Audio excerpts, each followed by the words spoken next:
For over a century, the warrior at sea has faced one terror greater than any other. Lurking deep beneath the waves, ready to strike without warning. Meet the original stealth weapon, the submarine. In Germany, one name is associated with undersea warfare more than any other in the world: the U-boat. And here in Eckernford, on the edge of the Baltic Sea, I'm on my way to board the very first of a brand new class of U-boat, a design that pushes the concept of stealth to the absolute maximum.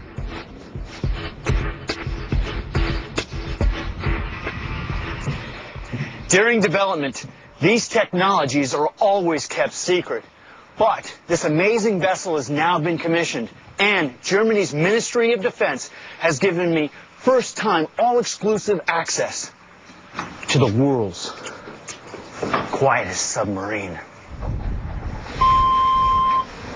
Delta Hotel Juliet 58, this is Delta Romeo Delta Alpha, radio check, over.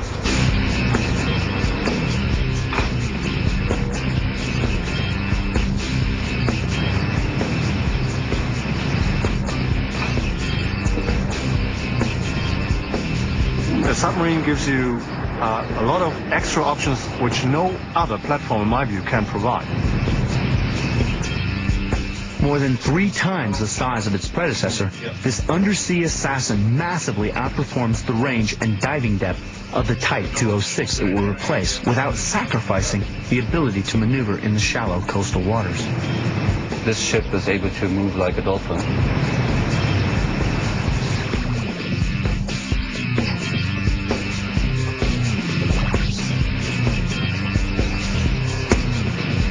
Because we are unseen, we can see things other people can't see. Is it safe to say this is the quietest submarine on planet Earth? Well, let me say this. It's the quietest submarine that I know of.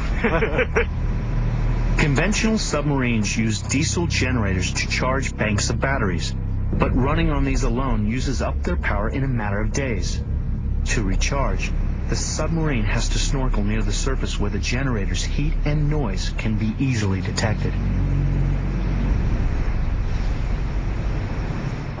On this ship, they've done everything they can to make the diesel generator as quiet as possible. They've suspended it from plastic mounts to reduce the vibration to the ship's hull.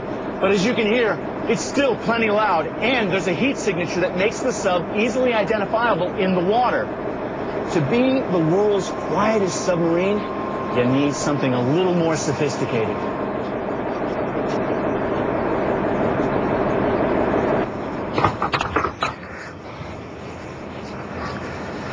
This may not look like much, but behind these panels are the hydrogen-oxygen fuel cells that give the U-212 its unique stealth capability. There's no heat, there's no sound, and the only byproduct is water. 9 fuel cells combine hydrogen and oxygen stored in tanks on the outside of the submarine's body, producing enough energy to run the massive electrical motor for weeks or recharge the ship's batteries. The presence of hydrogen in such a confined space is potentially explosive. That means the crew has to be ready to react instantly against one of the U-boat's deadliest enemies. Fires on any seaborne vessel are dangerous, but on submarines, within seconds, they get deadly. Feuerschiff, es brennt der Generator, Feuerschein gelöscht. Diese Klammern sind vorstellen. The risk of explosion is one of the main reasons why early experiments with hydrogen-powered subs were abandoned at the end of World War II. On the 212, there is never more than a small amount of hydrogen actually inside the ship, and the external tanks are designed to explode outwards away from the body. Even so, a team of firefighters is trained to be ready for action in less than 3 minutes. The submarine's cutting-edge propulsion system creates virtually no additional risk from fire, compared to conventional diesel power. What it does do is make the 212 a virtually silent long-range attack platform. Gives us the advantage to either stay much longer times fully submerged, and therefore as a black hole in the water, undetectable almost. Or, on the other hand, if you need to, travel at faster speeds for a longer time if you want to go from A to B covertly, quickly, like a nuclear submarine, for instance. With a big advantage of being much more quiet. Nuclear submarines need cooling pumps for the nuclear plant. We don't. We have no moving parts. Every part of the sub has been designed to prevent it from being detected. The 7-blade propeller slices through the water with maximum efficiency, creating no telltale bubbles or turbulence. And the 3-megawatt electrical motor that drives it is one of the quietest in existence. The smooth body curves are designed to break up enemy sonar. The hull itself is made of anti-magnetic steel to counter the threat of magnetic naval mines. In fact, everything on board is made from amagnetic materials, even the kitchen sink. We even have a dishwasher on board. Another new item, and that's amagnetic too. While these stealth measures make the 212 virtually invisible, its dolphin-like maneuverability allows it to submerge in as little as 60 feet of water. This means it can operate extremely close to the shoreline without giving itself away. Our tactical advantage is that our position isn't known. We are invisible. Nobody knows where we are and what we are doing. Nuclear submarine has a bigger size, of course, and they don't dive when they have got 20 meters. Remaining hidden, the 212 can eavesdrop on vital communications, track the movement of any ship or aircraft in the area, and, if necessary, unleash its deadly payload of 12 torpedoes. Firing a torpedo is not really difficult. You just press a button. Making the decision is difficult. Therefore, we have to have the right information.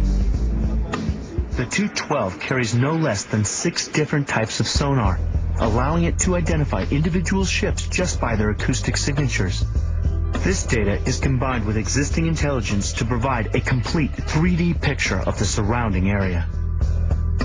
We can very quickly, usually, find out what type of ship is out there, where is it going, and what is it doing. Once a ship is identified as a target, it could find itself on the receiving end of an almighty shock. A sophisticated self-guiding torpedo with a high explosive warhead equivalent to almost half a ton of TNT. This is a lethal weapon that we carry. If you hit a target, everything below, like an aircraft carrier, that would be what we call a unit kill. In other words, the ship would usually sink. And soon, the 212 will even be equipped to deliver its firepower beyond the confines of the ocean. We'll have a missile implemented as well that will also be fired through the torpedo tubes. And that missile will enable us to hit targets at sea, targets in the air, for instance, maritime patrol craft if necessary, and also within a certain distance, targets land-based. But the missiles aren't the only type of weapon the sub can deliver. Okay, what we have here are the 6 torpedo tubes. And I know it's pretty obvious, their job is to launch torpedoes. What you may not know is they're also used for special operations. What you do is you take one of the Navy SEALs, comp swimmer, you put them inside here. Now, having been in these places, I'll tell you, it's a really tight fit. And what they do is they close the hatch. And it's pitch black in there, and you're just hoping everybody gets it right. They equalize the pressure, they flood it, and then, boom, you're out into sea. Having done this on American subs, I can tell you, this is serious business. Imagine an evacuation operation in a country that currently may not be friendly, and you want to take out German, European, US citizens that have to escape the country, and you can't get them out any other way.